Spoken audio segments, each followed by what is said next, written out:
เสด็จเข้าไปบิณฑบาตยังนครสาวัตถีเวลาช้าแม้ท่านพระราหุลก็คงอันตรวัตศพและถือบาทและจีวรตามพระผู้มีพระเจ้าไปณเบื้องพระปิสดางครั้งนั้นพระผู้มีพระเจ้าทรงผินพักแต่รับสั่งกับท่านพระราหุลว่าดูก่อนราหุล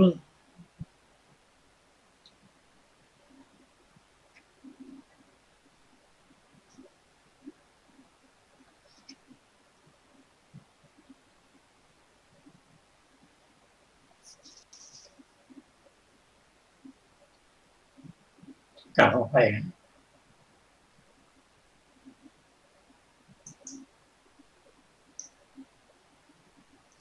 ครั้งนั้น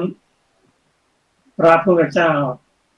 ทรงพินพักได้รับสั่งกับท่านพระราหุลว่าดูก่อนราหุลรูปอย่างใดอย่างหนึ่งเป็นอดีตเป็นอนาคตและเป็นปัจจุบันเป็นภายในก็ดีภายนอกก็ดี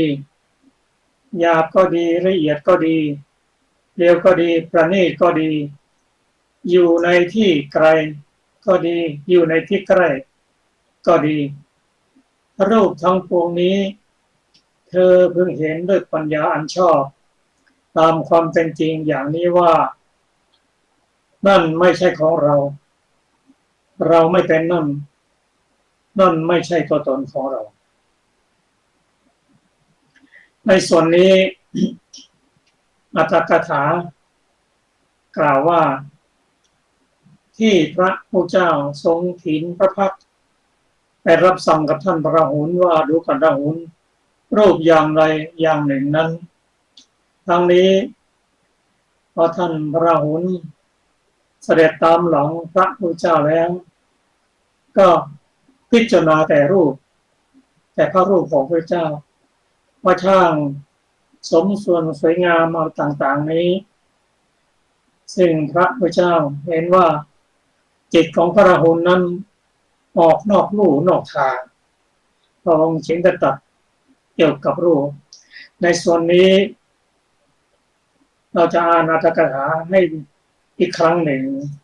เราจะเห็นชัดเจนว่าท่านพระราหุลใช้เวลาจำนวนไม่น้อยขณะที่ตามหลังพระพุทธเจ้าได้รำพึง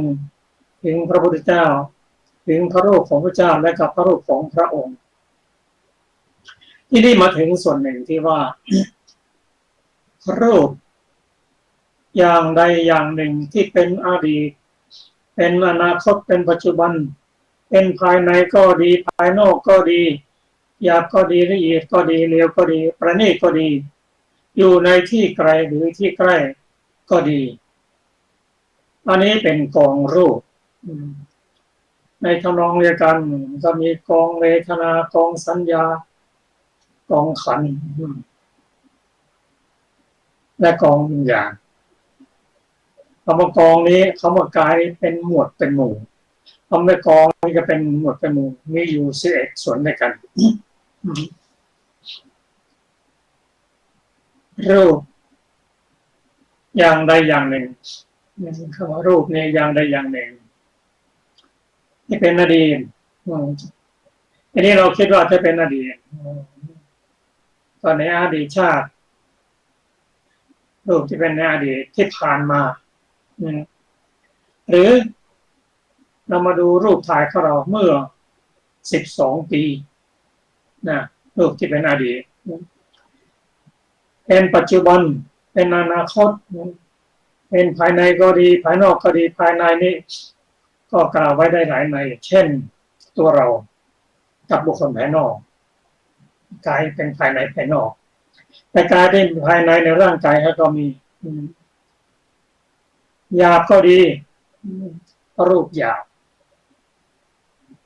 นี่ก็พูดได้หลายอย่างรูปของสัตว์เนี่ยผิวหนังของช้างของจระเข้นี่ก็หยาบแต่ถ้าเราเปรียบเทียบรูปของเรากับรูปของเทวดา รูปของเราก็หยาบกว่ารูปเทวดาละเอียดเร็วก็ดีประณีตก็ดีอันนี้พอเข้าใจได้อยู่ไกลก็ดีอยู่ใกล้ก็ดีอยู่ไกลก็ห่างจากเราไปถึงไกลมากก็ในสวรรค์นั่นนะรูปที่ไกลได้แก่เทวดาในสวรรค์ต่างๆรูปทั้งปวงนี้เธอเพิ่งเห็นด้วยปัญญาคำว่าเห็นด้วยปัญญานั้นตรัสรู้มีปัญญาระดับทางโลกก็ในระดับของที่เรียกว่าอารมณ์ปัญญาอันชอบในทางพุทธศาสนาก็หมายถึงปัญญาของพระอริยบุคคลปัญญาที่มีอยู่ในมรรคจิตเป็นปัญญาอันชอบนั่นคือตรัสรู้เห็นรูปตามความเป็นจริงเราพิจารณามีปัญญาระดับนั้นจะเห็นว่ารูปไม่ใช่ของเราเราไม่เป็นนั่นไม่ใช่ตัวตนเราตอนนี้ก็เป็นทิฏฐิสักยะทิฏฐิซึ่งเราสามารถที่จะรู้ได้ตามสมควรเมื่อพระผู้เป็นเจ้าตรัสว่าราหุลเธอเพิ่งเห็นด้วยปัญญาอันชอบตามความเป็นจริงว่านั่นไม่ใช่ของเราเราไม่เป็นนั่นไม่ใช่ตัวตนของเราอันนี้เราก็จะเริ่มมีความรู้เมื่อเราได้เจริญสติปัฏฐานสี่ในการพิจารณาเริ่มต้นในการแยกแยะว่าอันไหนเป็นรูปอันไหนเป็นนามรู้จักปัจจัยเราก็จะเห็นว่าที่ว่าของเรานั้นก็ค่อยๆลดลงไปพระราหุลทูลถามว่าข้าแต่พระผู้มีพระเจ้ารูปเท่านั้นหรือข้าแต่พระสุคตเจ้ารูปเท่านั้นหรือไม่ที่ว่าไม่ใช่เราไม่ใช่ของเราเราไม่เป็นนั่นไม่ใช่ตัวของเราเฉพาะรูปเท่านั้นหรือพระพุทธเจ้าตรัสว่าดูก่อนราหุลทั้งรูปเวทนาสัญญาสังขารวิญญาณก็คือขันธ์ห้านั่นเองขันธ์ห้าไม่ใช่ของเราขันธ์ห้าไม่เป็นเราขันธ์ห้าไม่ใช่ตัวตนของเรา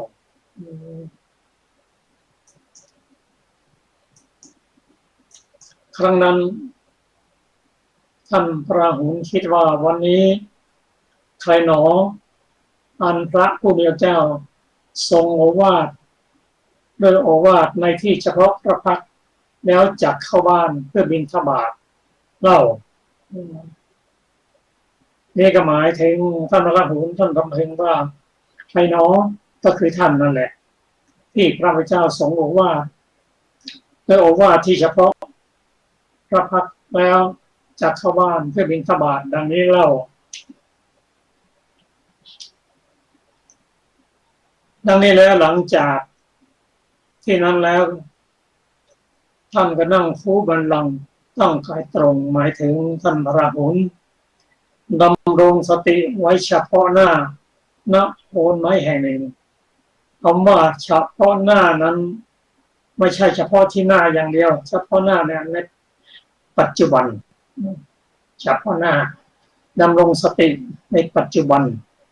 ณโคนไม้แห่งหนึ่งท่านพระสารีบุตรได้เห็นพระราหุลผู้นั่งคูบัลลังก์ตั้งกายตรงดำรงสติไว้เฉพาะหน้าณโคนไม้แห่งหนึ่งแล้ว ท่านพระสารีบุตรได้บอกกับท่านพระราหุลว่าดูก่อนพระราหุลท่านจงเจริญอานาปานสติเถิดด้วยว่าอานาปานสติภาวนาที่บุคคลเจริญแล้วทำไม่มากแล้วย่อมมีผลมากมีอานิสงส์มากครั้งนั้นเวลาเย็นท่านพระราหุลออกจากที่เร้นแล้วเข้าไปเฝ้าพระผู้มีพระเจ้าถึงที่ประทับ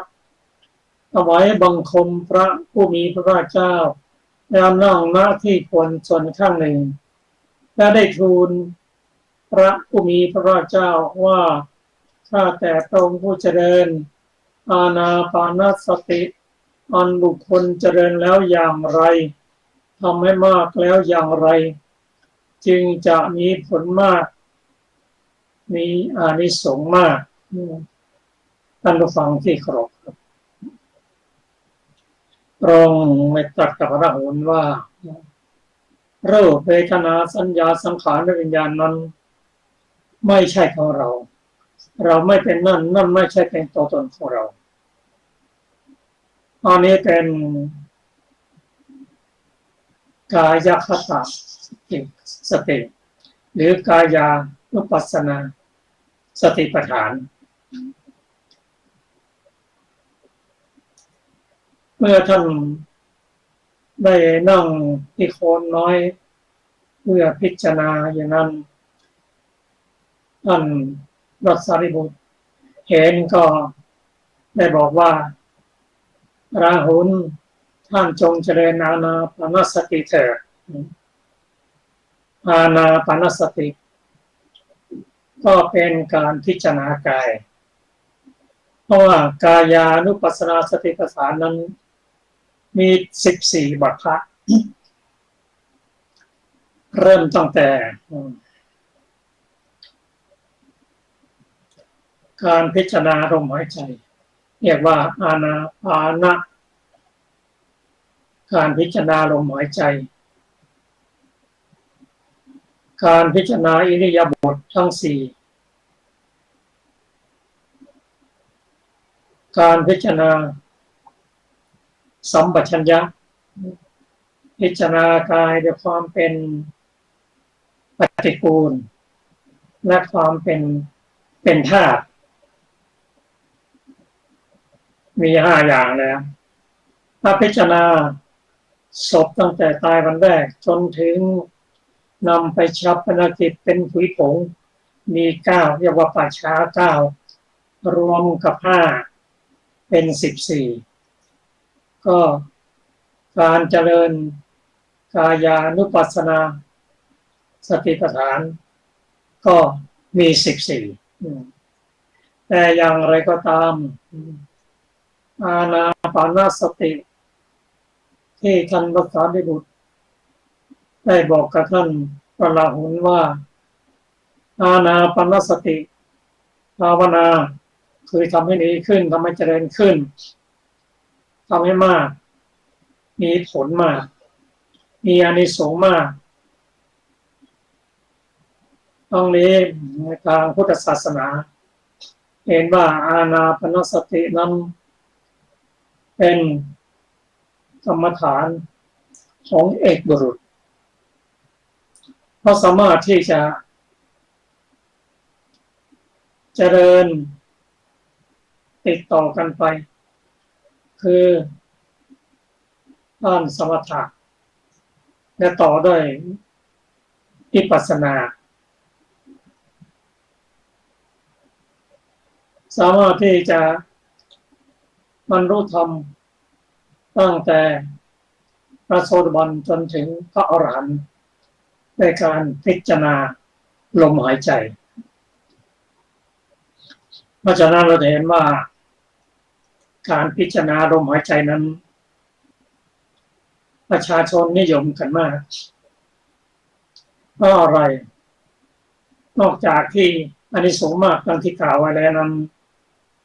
การพิจารณาลมหายใจนั้นเป็นกรรมฐานที่ทุกคนมีอยู่ไม่ต้องพกพาติดตัวไปตลอดตั้งแต่เกิดจนตายพิจารณาเมื่อไรก็ได้ ไม่ต้องไปซื้อไม่ต้องไปเสียเงินสะดวกสบายอันนี้คือส่วนหนึ่งของประโยชน์ของการพิจารณาลมหายใจครับเราจะทราบรายละเอียดเกี่ยวกับอานิสงส์ของลมหายใจในตอนท้ายๆของพระสูตรครั้งนั้นในเวลาเย็นท่านพระราหุลออกจากที่เรียนแล้วเข้าไปเฝ้าพระพุทธเจ้าถึงที่ประทับถวายบังคมพระผู้มีพระเจ้าแล้วนั่งณที่ควรส่วนข้างหนึ่งและได้ทูลถามพระพุทธเจ้าว่าข้าแต่พระองค์ผู้เจริญอานาปานสติอันบุคคลเจริญแล้วอย่างไรทำให้มากแล้วอย่างไรจึงจะมีผลมากมีอานิสงส์มาก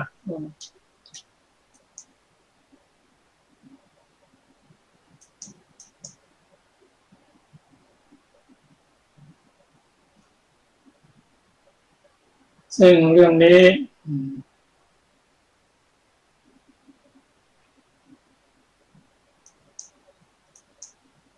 พระผู้เป็นเจ้า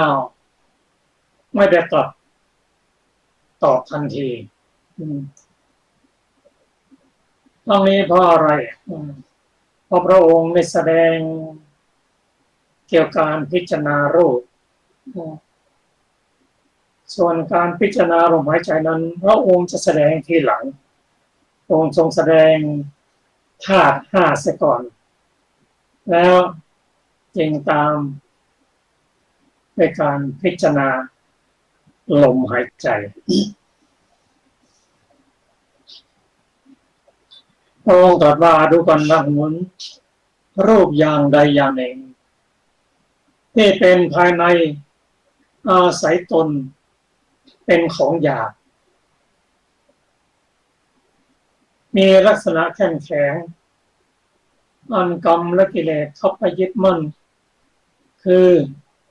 ผมขนเล็บฟันหนังเนื้อเอ็นกระดูกเยื่อในกระดูกไตหัวใจตับพังผืดม้ามปอดไส้ใหญ่ไส้น้อยอาหารใหม่อาหารเก่าและมันสมองอันนี้เป็นธาตุดินท่านผู้ฟังที่เคารพครับมีอยู่20คือผมขนเล็บฟันหนังเนื้อเอ็นกระดูกเยื่อในกระดูกไตหัวใจตับพังผืดปอดม้ามไส้ใหญ่ไส้น้อยอาหารใหม่อาหารเก่าและมันสมองมีอยู่20เป็นธาตุดิน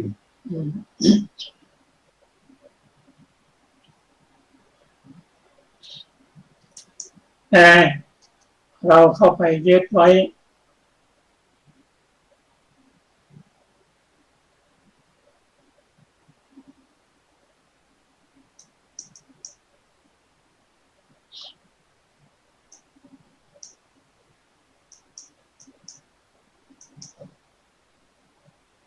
อันนี้เรียกว่าปัจวิธาตุปัจวิธาตุนั้น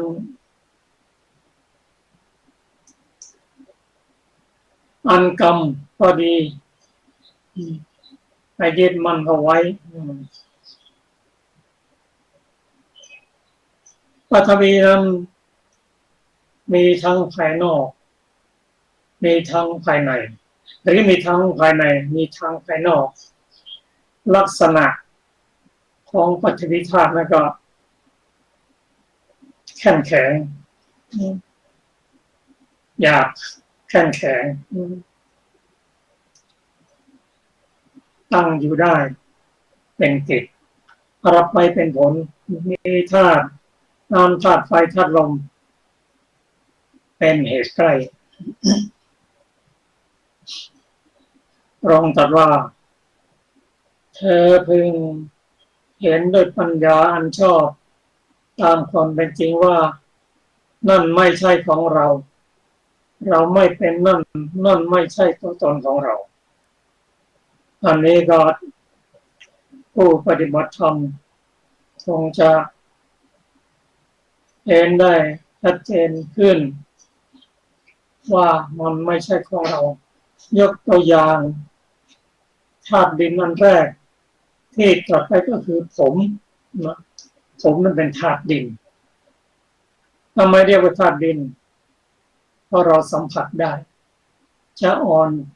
จะนุ่มจะแข็งก็ธาตุดินนั่นแหละธาตุดินนั้นมีตัวผมนั้นที่เรียกธาตุดินนั้นก็มีธาตุน้ำธาตุไฟธาตุลมประกอบอยู่ด้วยแต่มีธาตุดินเป็นอธิบดีเป็นส่วนใหญ่นอกจากนั้นยังมีสีกลิ่นรสโอชาอยู่ด้วยเพราะฉะนั้นเราจะเห็นว่าผมนั้นมีกลิ่นมีรสมีโอชาสีกลิ่นรสโอชาอยู่ด้วยที่พระองค์ตรัสว่าพึงเห็นด้วยปัญญาอันชอบตามความเป็นจริงว่าผมไม่ใช่ของเราเราไม่เป็นนั่นผมไม่ใช่ตัวตนของเรา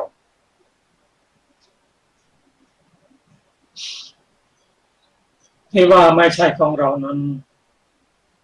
คือมันเป็นว่าที่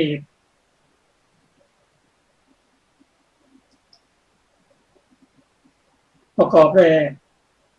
สมานลักษณะคืออนิจจังทุกขังอนัตตาเกิดขึ้นตั้งอยู่และดับไปมีการเปลี่ยนแปลงไปตลอดมีแล้วหามีไม่แต่ผมนั่นน่ะมันเจริญมันเกิดขึ้นทุกขณะบางทีเราก็ตัดทิ้งไปมันก็เกิดขึ้นมาอีกมันไม่ใช่ของเราเราบังคับมันช้าไม่ได้ไม่ใช่ของเราอันนี้ตั้งอยู่ในกฎอนิจจังทุกขังอนัตตาถ้าเราศึกษาไปแล้วก็จะเห็นว่าเป็นอย่างนั้นจริงๆเพราะมันเป็นโรคอาพาธเจ็บป่วยอยู่เสมอผมก็เป็นโรคนะท่านผู้ฟังโรคของผมก็มีเพราะว่าเกิดจากหนังของศีรษะเมื่อหนังของศีรษะอาพาธผมก็อาพาธไปด้วย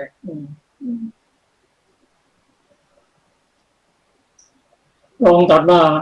พระบุคคลเห็นปฐวีธรรมปฐวีธาตุนั้น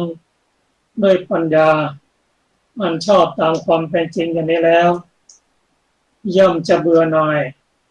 ในผมคือปฐวีธาตุจิตย่อมคลายกำหนัดในปฐวีธาตุตอนยังเด็กยังหนุ่มยังสาวเราก็มีความกำหนัดในผมรักในผมโอ้ผมของเรางามอ่อนสวยนอกจากนั้นยังมีมานะว่า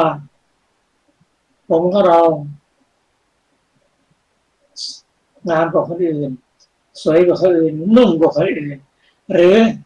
ผมคนอื่นนุ่มกว่าเราผมคนอื่นดีกว่าเราก็มีมานะและมีทิฏฐิว่าผมของเราจะต้องยืนยงอยู่ตลอดนี้ตลอดไป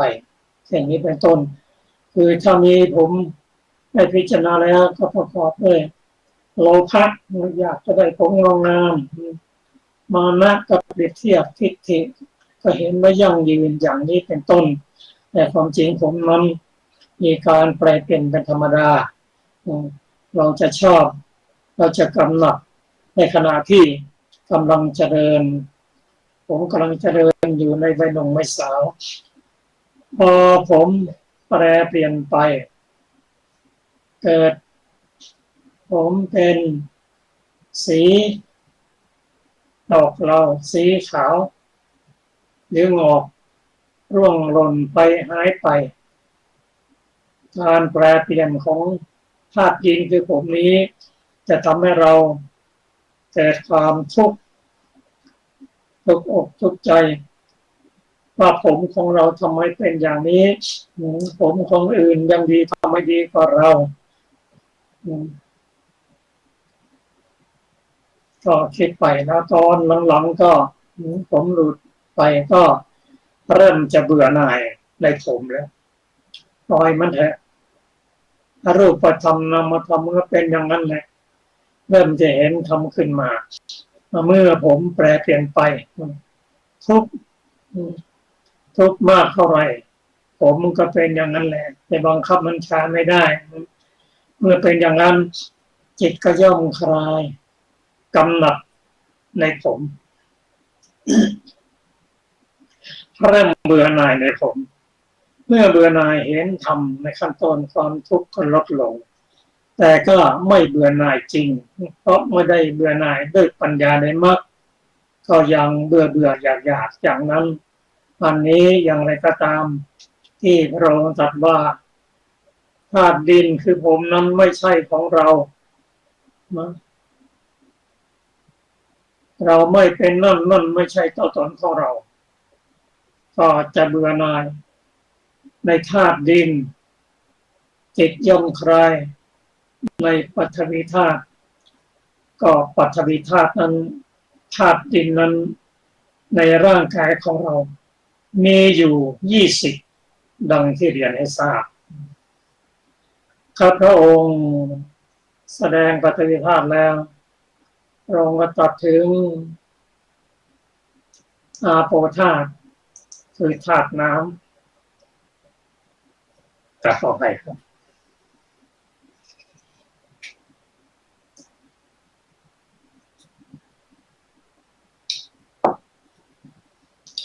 พระองค์ตรัสว่า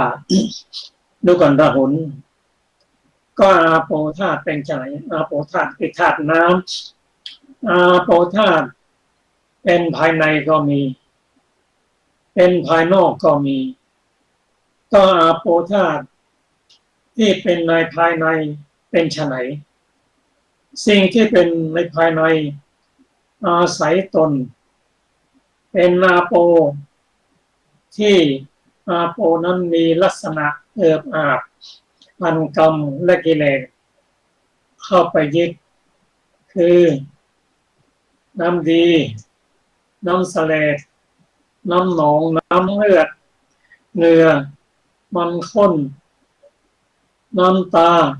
เปรี้ยวมันน้ำลายน้ำมูกน้ำมันไขข้อและมูด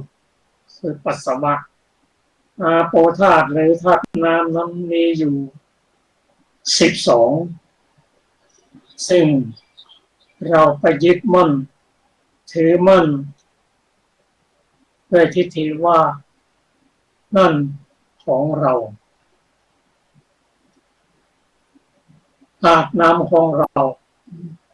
ธาตุน้ำเป็นเราธาตุน้ำเป็นตัวตนของเรา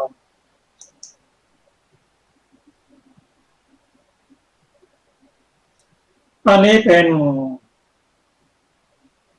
อาโปธาตุภายในอาโปธาตุภายนอกก็เป็นอาโปธาตุทั้งสิ้นอาโปธาตุภายนอกได้แก่อะไร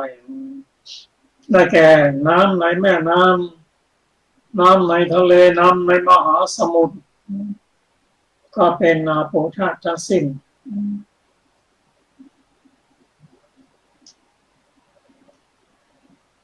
องค์ตรัสว่า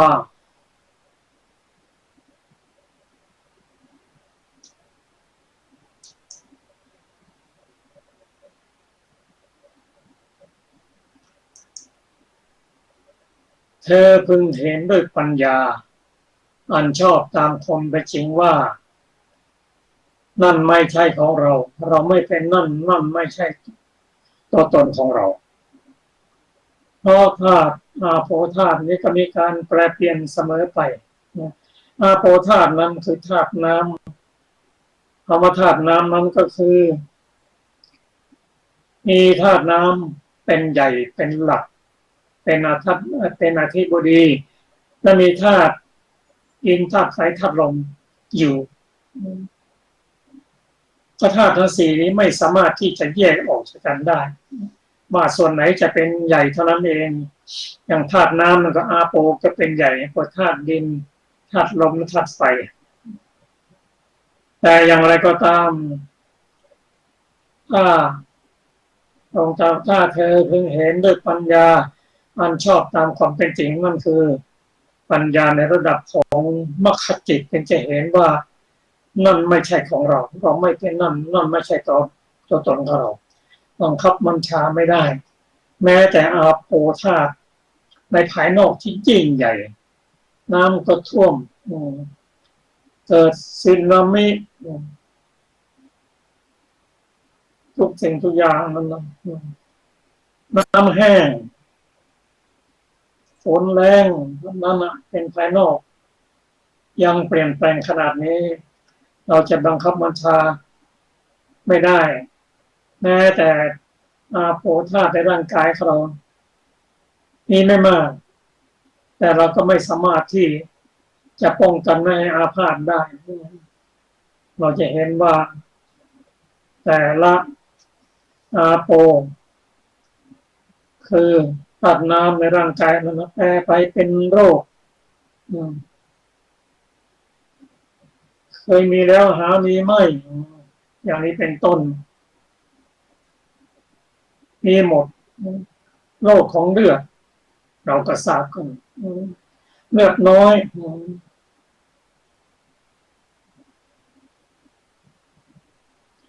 ทั้งเรือทั้งน้ำตาทั้งหมดทั้งสิ้นมัน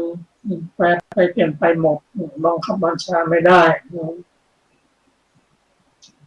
อันนี้เรียกว่าอาโป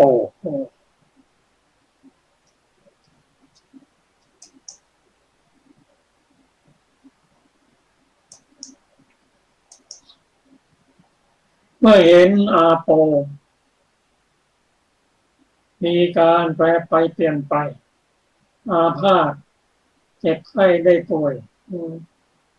เคยมีแล้วก็หามีไม่เช่นอะไร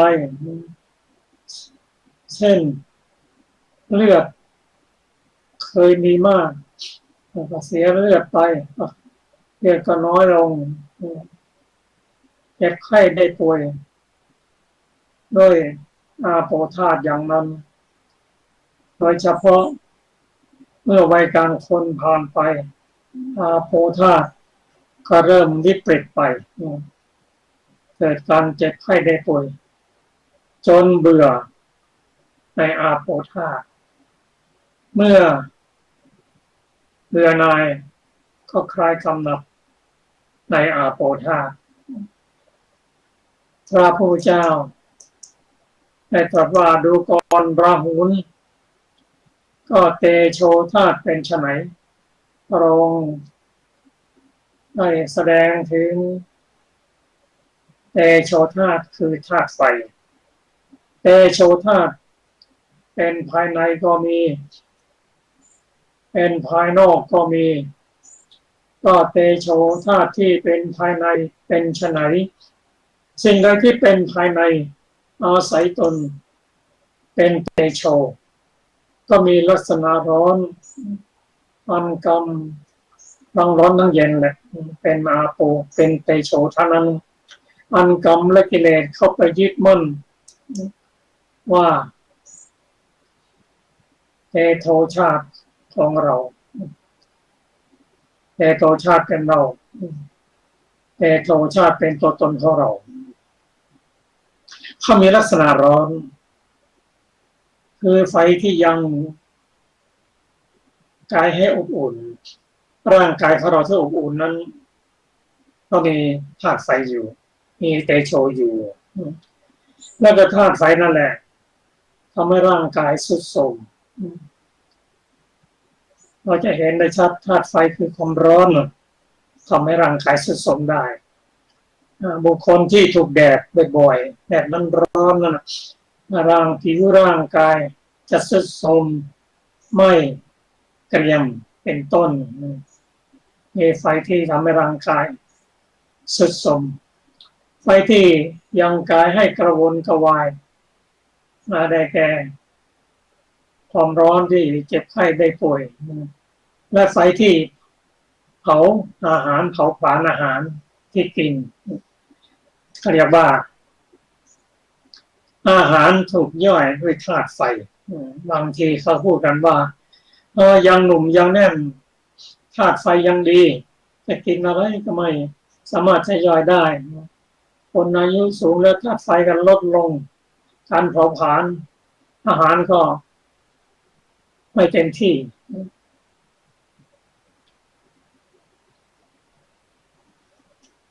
ก็ธาตุไฟนั่นแหละไปย่อยอาหารที่กินให้เผาผลาญอาหารที่กินที่ดื่มที่เคี้ยวที่ลิ้นให้ย่อยไปโดยชอบธาตุไฟนั่นแหละพอย่อยอาหารที่กินแล้วย่อยให้เล็กลงไปจนเป็นโอชาหรือสิ่งใดสิ่งหนึ่งอย่างอื่นที่เป็นภายในอาศัยตน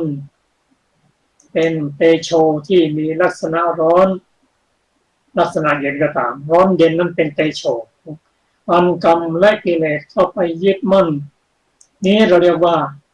เตโชธาตุเป็นภายในส่วนเตโชธาตุ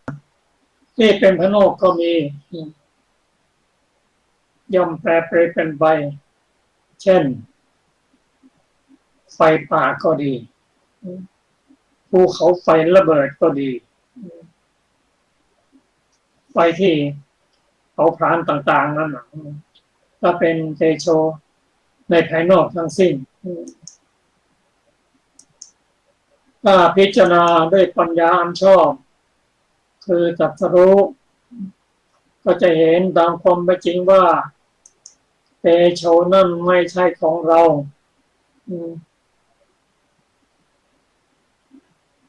เราไม่ใช่เป็นเตโชไม่ใช่เป็นตัวตนของเราถ้าพิจารณาเห็นธาตุไฟหรือเตโชโดยความเป็นจริงว่ามีการแปรไปเปลี่ยนไปมีแล้วหามีไม่สามารถจะบังคับบัญชาได้เมื่อมันแปรเปลี่ยนไปแล้วก็เกิดความทุกข์ขึ้นมาเช่นร่างกายเคยอุ่นกับเย็นลงอย่างนี้ย่อมเดือดร้อนและทุกข์แล้วในที่สุดก็จะเบื่อหน่ายในเตโชเมื่อเบื่อหน่ายจิตจงคลายกำหนัดในเตโชหรือธาตุไฟพระองค์ตรัสว่าดูก่อนราหุลวาโยธาเป็นไฉนพระองค์ได้ตรัสถึงธาตุลมวาโยธาเป็นภายในก็มีเป็นภายนอกก็มีก็วาโยธาเป็นภายในเป็นไฉนสิ่งใดที่เป็นภายในอาศัยตนเป็นวาโยนั้นมีลักษณะพัดไปมาอันกรรมและกิเลสเข้าไปยึดมั่นนั่นได้แก่ลมที่พัดขึ้นเบื้องบนลมพัดลงเบื้องต่ำลมในท้องลมในไส้ลมที่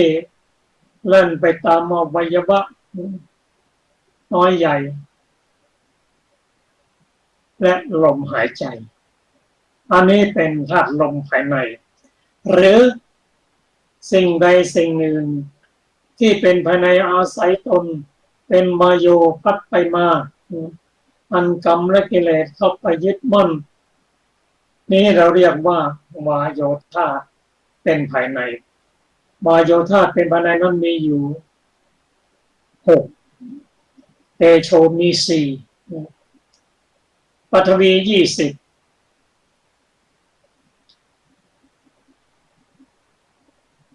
วาโย12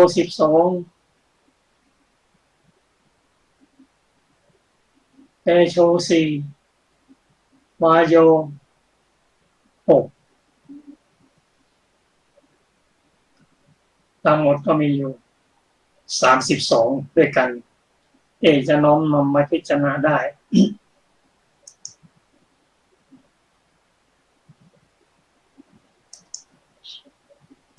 ทว่าโยนั้นมี6ได้แก่ลมพัดขึ้นเบื้องบน1ลมลงเบื้องต่ำ2ลมในท้อง3ลมในไส้4ลมที่เล่นไปตามอวัยวะต่างๆ5และลมหายใจมี6ด้วยกันอันนี้เป็นวายโยธาในภายในที่อาศัยตนอยู่อันกรรมกิเลสเข้าไปยึดมั่นว่าธาตุลมของเรา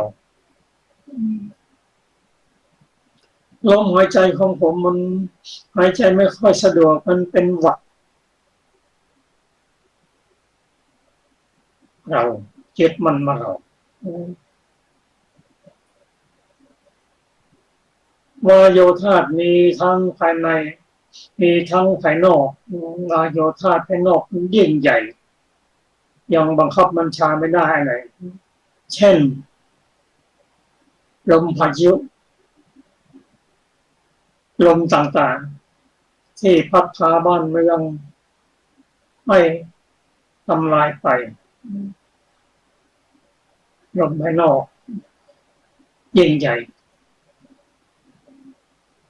ก็ยังบังคับบัญชาไม่ได้แล้วลมภายในของเรามีนิดเดียวมันก็แปรเปลี่ยนไป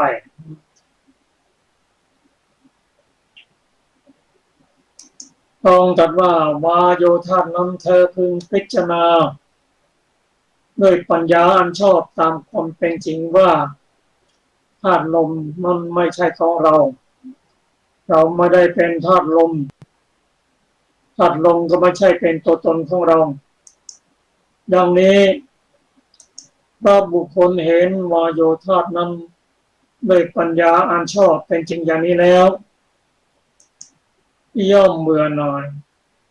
ในวาโยธาจิตย่อมคลายกำหนัดในวาโยธาลมหายใจจะสำคัญชีวิตอาศัยลมถ้าไม่มีลมหายใจแล้วก็อยู่ไม่ได้เนื่องด้วยวาโยธาบังคับบัญชามันไม่ได้เป็นอย่างนั้นชาติแล้วชาติเล่าก็ต้องอาศัยธาตุต่างๆเราตรัสด้วยกันราหุลยังมีอากาศธาตุที่พระองค์ตรัสถึงธาตุ5คือ1ธาตุดิน2ธาตุน้ำ3ธาตุลม4ธาตุไฟและธาตุลม5อากาศธาตุอันนี้เป็นกายเท่านั้นเป็นรูปเท่านั้นแต่ถ้าทั้งชีวิตร่างกายก็มีวิญญาณธาตุซึ่งพระองค์ตรัสกับท่านปุปปุสติว่าปุปปุสติคนเรานั้นมีธาตุ6ท่านเองคือรวมทั้งได้แก่ธาตุดินธาตุน้ำธาตุไฟธาตุลมอากาศธาตุและวิญญาณธาตุนะครับเป็นชีวิตร่างกายด้วยข้าพระองค์ทรงตรัสธาตุที่5มาดูก่อนราหุลอากาศธาตุเป็นไฉนอากาศธาตุเป็นภายในก็มีเป็นภายนอกก็มีอากาศธาตุที่เป็นภายในเป็นไฉนสิ่งใดที่เป็นภายในอาศัยตนเป็นอากาศมีลักษณะว่างอันกรรมและกิเลสเข้าไปยึดมั่นคือช่องหูช่องจมูกช่องปากช่องคอสำหรับกลืนอาหารที่กินที่ดื่มที่เคี้ยวที่ลิ้มอากาศที่ช่องท้องสำหรับเก็บอาหารที่กินที่ดื่มที่เคี้ยวที่ลิ้มและช่องสำหรับถ่ายอาหารที่กินที่ดื่มที่เคี้ยวที่ลิ้มออกทางเบื้องล่างหรือสิ่งใดสิ่งหนึ่ง อย่างใดอย่างอื่นเป็นภายในอาศัยตนเป็นอากาศมีลักษณะว่างไม่ทึบมีลักษณะไม่ทึบเป็นช่องมีลักษณะเป็นช่องอันเนื้อและเลือดไม่ถูกต้องเป็นในเป็นภายในอันกรรมและกิเลสเข้าไปยึดมั่นนี้เราเรียกว่าอากาศธาตุ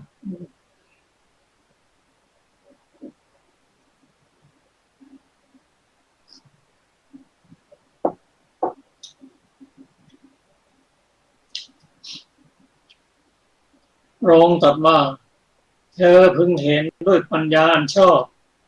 ตามความเป็นจริงอย่างนี้ว่านั่นไม่ใช่ของเรา เราไม่เป็นนั่นนั่นไม่ใช่ตัวตนของเราดังนี้พระบุคคลเห็นอากาศธาตุนั้นด้วยปัญญาอันชอบตามความเป็นจริงแล้วย่อมเบื่อหน่ายในอากาศธาตุเจ็ดย่อมคลายกำหนัดในอากาศธาตุ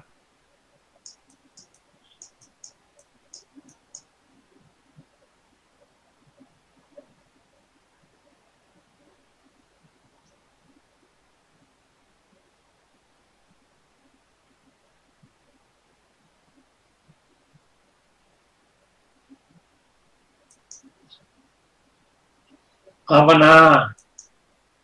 เสมอด้วยธาตุดินองค์ได้ตรัสถึงการเจริญให้เสมอด้วยธาตุห้ามีธาตุดิน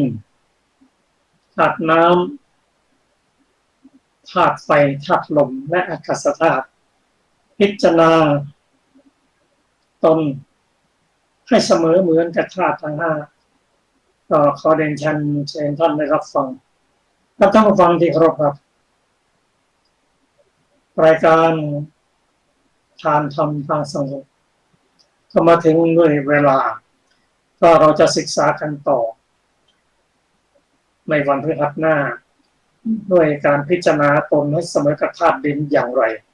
ก็เป็นการอบรมจิตน่าสนใจเราจะน้อมนำมาปฏิบัติในชีวิตประจำวันได้ครับเราพบกันในวันพฤหัสหน้าเวลาเดียวกันสำหรับวันนี้สวัสดีครับ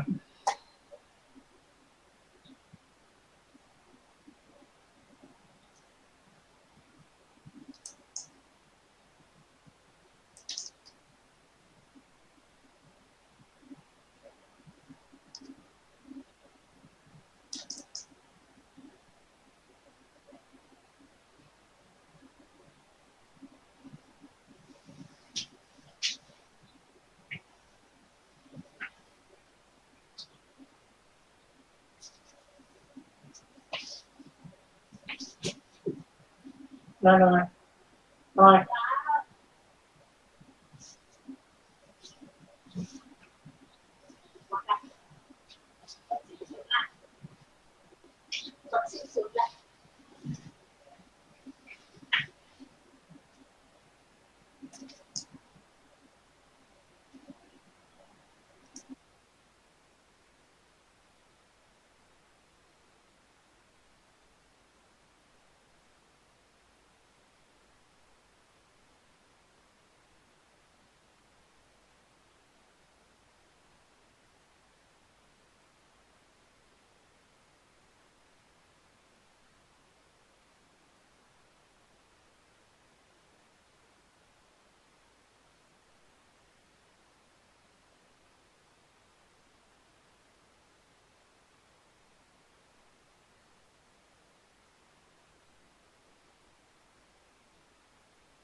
ผิด